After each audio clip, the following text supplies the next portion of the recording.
इस कहानी का शीर्षक है भगवान ने लड्डू खाया। एक बार एक ब्राह्मण था। कृष्ण मंदिर में बड़ी सेवा करता था। हमेशा भगवान के पूजा पाठ में लगा रहता था। उसकी पत्नी इस बात पर उस पर काफ़ी नाराज़ रहा करती थी कि कोई काम हो तो वो पहले भगवान को याद करता था। भोजन हो, वस्त्र हो या कोई भी चीज़ ग्रहण करने से पहले भगवान को समर्पित करता था। एक दिन घर में लड्डू बने थे। ब्राह्मण ने लड्डू लिए और भगवान को भोग लगाने के लिए मंदिर में चल दिया। उसकी पत्नी उससे नाराज़ हो गई। कहने लगी, कोई पत्थर की मूर्ति जिंदा होकर खाएगी क्या, जो हर चीज़ लेकर मंदिर की तरफ दौड़ते हो। अब की बार बिना खिलाए लौटना नहीं। देखती हूँ तुम्हारे भगवान खाने आते हैं कि नहीं। बस फिर क्या था, ब्राह्मण ने पत्नी के ताने सुनकर ठान ली कि आज भगवान को बिना खिलाए घर नहीं लौटूंगा, और ब्राह्मण धुनी रमाकर मंदिर में बैठ गया। भगवान के सामने लड्डू रखकर विनती करने लगा कि भगवान भोग लगाइए। एक घड़ी बीत गई, आधा दिन बीत गया। ना तो भगवान आए, ना तो ब्राह्मण हटा। आसपास देखने वालों की भीड़ लगने लगी। सभी लोग देखने लगे कि आखिर होता क्या है।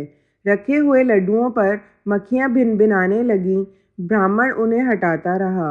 मीठे की गंध से चींटियां भी लाइन लगाकर आने लगीं। ब्राह्मण ने उन्हें भी हटाया। मंदिर के बाहर खड़े आवारा कुत्ते भी ललचाकर मंदिर के अंदर आने लगे। ब्राह्मण ने उनको भी खदेड़ा। लड्डू पड़ा देख मंदिर के बाहर बैठे भिखारी भी आ गए। उसमें से एक तो चला सीधा लड्डू उठाने, तो ब्राह्मण ने जोर से थप्पड़ रसीद दिया। दिन ढल गया, शाम हो गई। न भगवान आए न ब्राह्मण हटा। शाम से रात हो गई। लोगों ने सोचा ब्राह्मण पागल हो गया है, भगवान तो आने से रहे। लोग अपने अपने घर चले गए। ब्राह्मण को भी गुस्सा आ गया। उसने लड्डू उठाकर बाहर फेंक दिए। भिखारी, कुत्ते, मक्खी, चींटी जो दिन भर से इस घड़ी का इंतजार कर रहे थे, सब टूट पड़े लड्डू पर।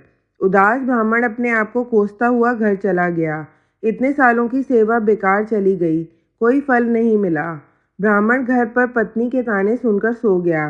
रात को सपने में भगवान आए। बोले, तेरे लड्डू खाए थे मैंने, बहुत बढ़िया थे, लेकिन अगर सुबह ही खिला देता तो ज़्यादा अच्छा होता। कितने रूप धरने पड़े तेरे लड्डू खाने के लिए, मक्खी, चींटी, कुत्ता, भिखारी, पर तूने हाथ नहीं धरने दिया। दिन भर इंतज़ार करना पड़ा। आखिर में लड्डू खाए, लेकिन ज़मीन से उठाकर खाने पड़े।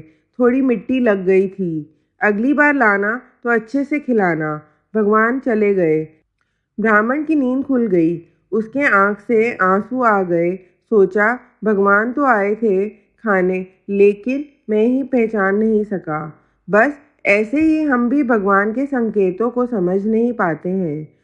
मुझ में राम, तुझ में राम, सब में राम समाया है।